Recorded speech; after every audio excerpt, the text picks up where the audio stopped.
আসসালামু আলাইকুম dear students, আজকে আমরা আইগেন ভ্যালু রিলেটেড একটি সমস্যার সমাধান করব। আপনারা সেটা দেখতে পাচ্ছেন। If the some of the eigen values of A 3 by 3 matrix is 6 and the product of the eigenvalue is 6, if one of the eigenvalues is 1, then find out the other two eigenvalues. First things first, এখানে আপনি একটু খেয়াল করেন যে আমাদের যে 3 by 3 matrix দেওয়া আছে, এই ম্যাট্রিক্সের আমরা আইগেন ভ্যালু কয়টা পাবো বলেন? তিনটা পাবো, তাই না? কেন? কারণ একটা 3 by 3 ম্যাট্রিক্সের আইগেন ভ্যালু তিনটা পাওয়া যায়, একটা 2 by 2 ম্যাট্রিক্সের আইগেন ভ্যালু দুইটা পাওয়া যায়। তাহলে এই কারণে আমরা ধরে নিব late λ1, λ2, λ3 be the eigenvalues of the given 3 by 3 matrix. Okay my dear students, hopefully তোমরা বুঝতে পারছো।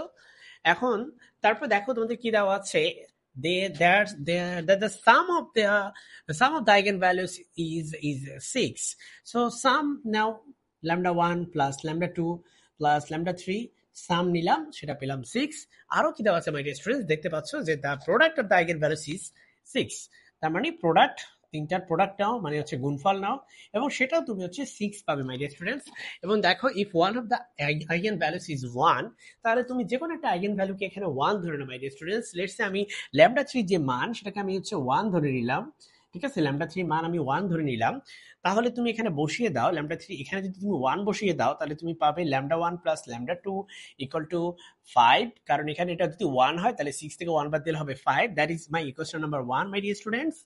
আর আমাদের যে সেকেন্ড ইকুয়েশনটা আছে, সেখানে যদি আমি 1 বসিয়ে দিই মাই ডিয়ার স্টুডেন্টস, তুমি দেখতে পাচ্ছ 1 ইন্টু λ2 ইন্টু λ3 হবে আমাদের λ2 into λ3 equal to 6। That is equation number 2 dear students. এখন আমরা এই দুইটা ইকুয়েশন থেকে λ2 এবং λ3 এর ভ্যালু হচ্ছে সমাধান করব। ওকে মাই ডিয়ার স্টুডেন্টস, আমি একটা জায়গায় একটু কনফিউশন হয়েছে। আমি হচ্ছে যেহেতু λ3 কে 1 ধরে নিয়েছিলাম, তাহলে λ3 টা হচ্ছে ভ্যানিশ হয়ে যাবে, এটা 1 হবে। λ1 আর λ2 থাকবে, λ1 আর λ2 থাকবে মাই ডিয়ার স্টুডেন্টস, λ1 আর λ2 থাকবে। চলো এখন হচ্ছে আমরা এখানে λ1 এবং λ2 এর ভ্যালু ফাইন্ড আউট করার চেষ্টা করি। সো আমরা λ1 এবং λ2 ভ্যালু ফাইন্ড আউট করার জন্য আমরা ইউজ করতে পারি প্রতিস্থাপন প্রক্রিয়া। আমরা আরো অন্যান্য প্রসেস ইউজ করতে পারি। আমি এখানে প্রতিস্থাপন প্রক্রিয়া ইউজ করব my dear students. λ2 equal to আমি লিখতে পারি 6 ডিভাইডেড বাই λ1। ঠিক আছে মাই ডিয়ার স্টুডেন্টস, চলো তুমি এটাকে ইকুয়েশন নাম্বার 3 দাবি করতে পারো। এবং এই যে এখানে তুমি λ2 ইকুয়াল টু 6 ডিভাইডেড বাই λ1 পেলে, এটাকে তুমি এখানে বসিয়ে দাও মাই ডিয়ার স্টুডেন্টস। তাহলে তুমি লেখো যে from equation number 1, I have λ1 plus, দেখো λ2 মানে হচ্ছে 6 বাই λ1, λ2 মানে হচ্ছে 6 বাই λ1 ইকুয়াল টু হচ্ছে 5 ডিয়ার স্টুডেন্টস। চলো এখন তুমি এটাকে একটু ক্যালকুলেশন করলে তুমি পাবে λ1 square plus 6 divided by λ1 equal to 5। সেখান থেকে তুমি দাবি করতে পারো ডিয়ার স্টুডেন্টস, সেখান থেকে তুমি দাবি করতে পারো যে এটা হচ্ছে λ1 স্কোয়ার প্লাস 6 ইকুয়াল টু 5 λ1।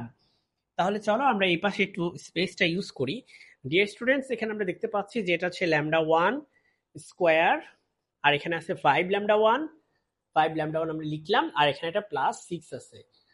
ঠিক আছে, 5 λ1 এ পাশে আছে পজিটিভ, তাহলে বাম পাশে আছে সেটা হয়ে যাবে নেগেটিভ। চলো ডিয়ার স্টুডেন্টস, এখন এটাকে আমরা হচ্ছে একটু ভেঙে লেখার চেষ্টা করি, মিডল টার্ম করি। মিডল টার্ম করলে এখানে আমরা পাবো 3 λ1 minus 2 λ1 plus 6 equal to 0।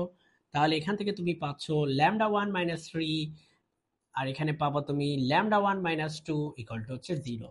Dear students, তুমি এখানে দেখতে পাচ্ছ যে একটা হচ্ছে λ1 এর ভ্যালু তুমি পাবে 3, λ1 এর ভ্যালু পাবে 3, আরেকটা λ1 এর ভ্যালু পাবে তুমি 2।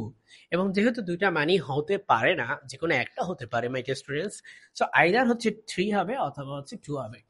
ডিয়ার স্টুডেন্টস, চলো তাহলে আমরা সেক্ষেত্রে এই 3 নাম্বার ইকুয়েশন থেকে λ2 এর ভ্যালু বের করে নিই। তাহলে 3 নাম্বার ইকুয়েশন থেকে তুমি লেখো ফ্রম 3 λ2 ইকুয়াল টু হচ্ছে 6 বাই λ1। দেখো মাই ডিয়ার স্টুডেন্টস, λ2 মানে হচ্ছে 6 বাই λ1। তাহলে যখন তুমি ধরে নিলে দ্যাট λ1 ইজ ইকুয়াল টু 3, তখন তোমার λ2 ইকুয়াল টু হবে হচ্ছে 2। ডিয়ার স্টুডেন্টস, যখন λ1 কে তুমি ধরে নিলে 2, তখন তোমার λ2 এর ভ্যালু হয়ে যাবে হচ্ছে 3। ঠিক আছে, তুমি এখানে জাস্ট মানগুলো বসাও, তাহলে তুমি মানগুলো এখানে পেয়ে যাবে। তাহলে দেখো মাই ডিয়ার স্টুডেন্টস, আমরা এখানে দেখতে পাচ্ছি যে আমাদের অ্যান্সার হবে আমাদের λ1 এর ভ্যালু, λ3 ভ্যালু হচ্ছে 1, তাই না মাই ডিয়ার স্টুডেন্টস? λ3 ভ্যালু 1, তাহলে λ1 এর ভ্যালু তুমি লিখতে পারো 3, আর λ2 এর ভ্যালু লিখতে পারো 2, আর আমাদের ল্যামডা 3 এর ভ্যালু হবে 1। এটা একটা তুমি লিখতে পারো মাই ডিয়ার স্টুডেন্টস। অর তুমি এভাবে লিখতে পারো যে আমাদের ল্যামডা 1 এর ভ্যালু হচ্ছে 2। দেখো দুইটার মধ্যে যেকোনো একটা গ্রহণযোগ্য, হয় এটা না হলে এটা। তাহলে ল্যামডা 1 এর ভ্যালু হচ্ছে 2 আর ল্যামডা 2 এর ভ্যালু হচ্ছে 3। আর তুমি এখানে দেখতে পাচ্ছ ল্যামডা 3 এর ভ্যালু হচ্ছে 1। ডিয়ার স্টুডেন্টস, তুমি যেটাই লেখো না কেন তোমার আলটিমেট অ্যান্সার কিন্তু সেম। যে তোমার যে কোনো যে তোমার যে তিনটা আইগেন ভ্যালু তার মধ্যে একটা হচ্ছে 1 হবে, একটা হচ্ছে 2 হবে, একটা হবে 3। এখানেও কিন্তু একই জিনিস, একটা হবে 1, একটা 2, একটা 3। সো ডিয়ার স্টুডেন্টস, আমাদের এই কোশ্চেনের উত্তর হচ্ছে 1, 2, 3। আসসালামু আলাইকুম ফর ওয়াচিং দিস ভিডিও।